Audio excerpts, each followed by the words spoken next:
Você se coloca como a defensora dos patriotas do 8 de janeiro, enfim. Eles me colocam, não necessariamente eu. Eu fiz muitas entrevistas com eles. Certo. Eu defendo a liberdade. Essa é Cristina Grêmio, candidata do PMB, que foi para o segundo turno em Curitiba, capital do Paraná, que, segundo o ministro Gilmar Mendes, do Supremo Tribunal Federal, trata-se da cidade mais fascista do Brasil.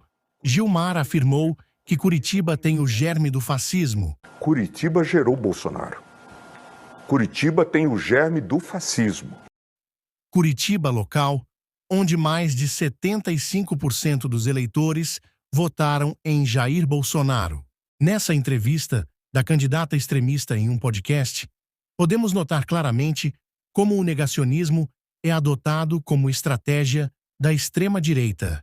Como a defensora dos patriotas do 8 de janeiro, enfim. Eles me colocam, não necessariamente eu. Eu fiz muitas entrevistas com eles. Certo. Eu defendo a liberdade, o devido processo Porque, legal. na verdade, eles estavam pleiteando uma intervenção militar, o que não é legal. Você entrevistou algum dos presos políticos? Hoje, grande parte da população brasileira já teve algum contato com crimes praticados pelo ex-presidente Bolsonaro, sendo um desses a tentativa de golpe de Estado, durante 4 anos sendo anunciada em praticamente todos os eventos bolsonaristas.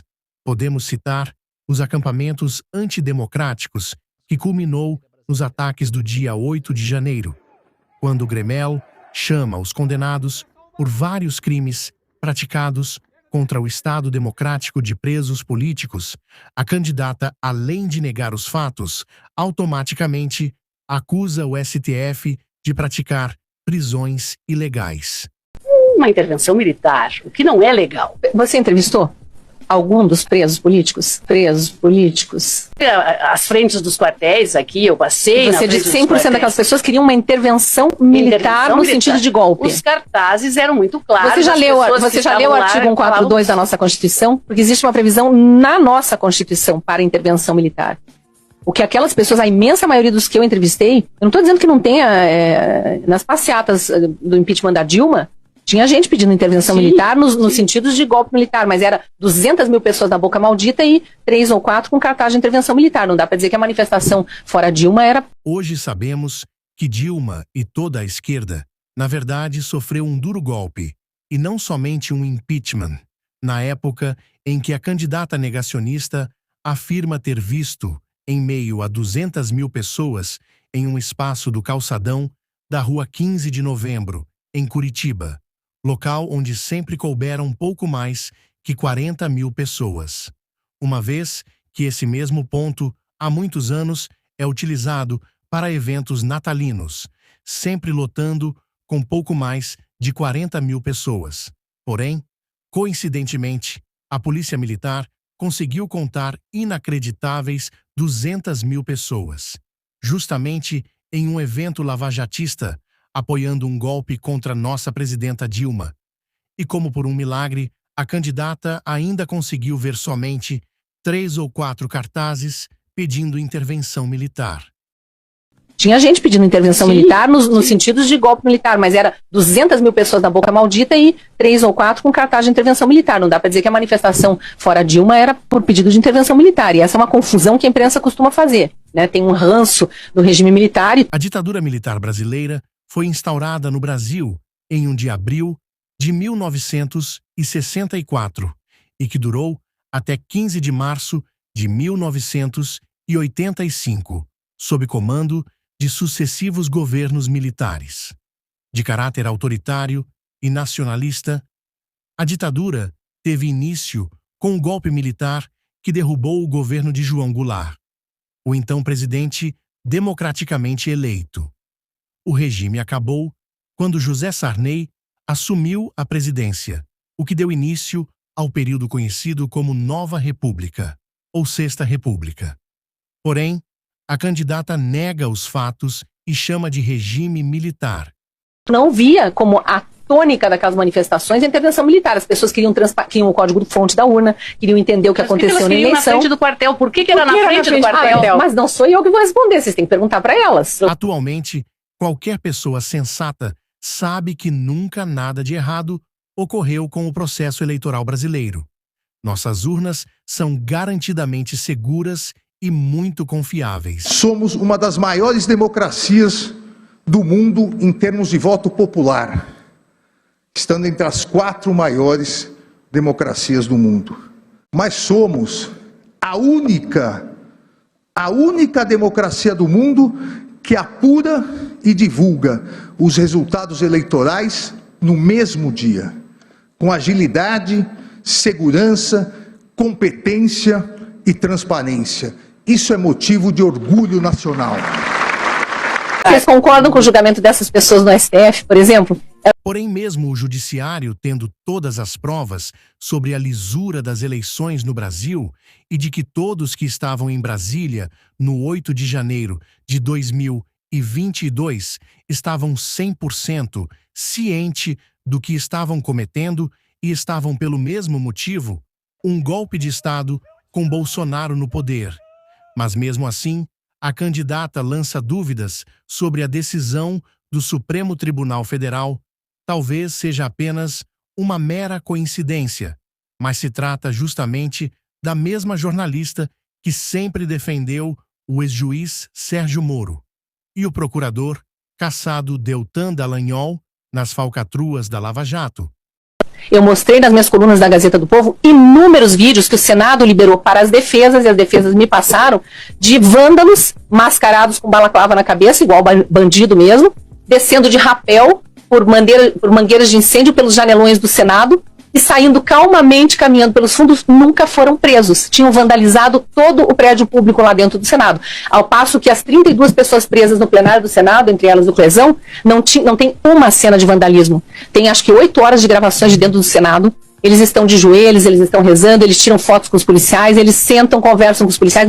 A candidata extremista, ao ser confrontada com a verdade, começa a distorcer, com relatos que, se fossem verdadeiros, seriam apresentados para provar que suas falas não se tratam de fake news e ataques gravíssimos ao Supremo Tribunal em plena campanha para a prefeitura de, segundo os curitibanos, a cidade mais inteligente do Brasil. Existe uma coisa mais sombria se você começa a entrar nos detalhes da candidatura da Cristina, que é um pouco mais difícil de observar. Eu vou tentar deixar um pouco mais claro. A hora que você começa a entrar em quem colocou dinheiro na campanha da Cristina, você percebe que não são pessoas que estão interessadas em Curitiba, no Paraná, nada que envolva uma cidade melhor, um estado melhor. Esse é Otávio Facouri, acredito que seja assim que fale o sobrenome dele, como Faca, principal doador da campanha da Cristina. Não tem nada a ver com Curitiba ou com o Paraná. E olha o risco que é esse pessoal. Hoje tem post dele sobre Olavo de Carvalho. Aí você fala, não, é um só? Não, olha outro aqui. Olavo de Carvalho. Famoso antivax, ó, Olavo de Carvalho. Famoso antivax contra a vacina da Covid e que, numa ironia do destino, morreu de Covid. Então, do lado da Cristina, na parte obscura do que a gente não vê, tem um apoiador aqui que segue os ensinamentos de uma pessoa falecida de Covid e que pregava abertamente, fazia campanha contra a vacina. Era o mentor do bolsonarismo. Inclusive, tem vídeos dele, você olhar aí, questionando se a Terra gira em torno do Sol. Sim, tem vídeos na internet. Ele explicando por A mais B que na cabeça dele a Terra não gira em torno do Sol. O Sol gira em torno da Terra. Tem isso. Tem vídeos dele também falando que, espero que o TikTok não derrube isso, tem vídeos dele falando que o adoçante utilizado pela Pepsi era extraído de humanos. Da onde ele tira essas coisas, não sei, mas olha aqui, ó.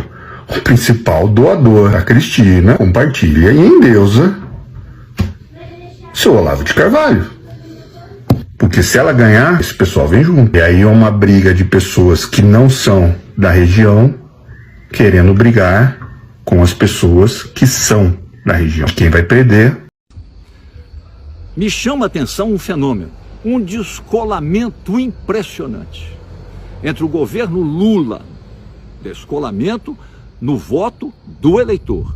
Entre o governo Lula, que está sendo amplamente reconhecido dentro e fora do país como um governo muito bem sucedido, vamos ver por quê. O Produto Interno Bruto, contra todas as previsões pessimistas, da ordem de 0,9% para o ano de 2024, vai bater na trave dos 3%, que é um crescimento recorde, talvez dos maiores da América Latina e um dos grandes do mundo. O desemprego caiu notavelmente porque o emprego com carteira, não só o informal, subiu muito. A renda média da família brasileira subiu.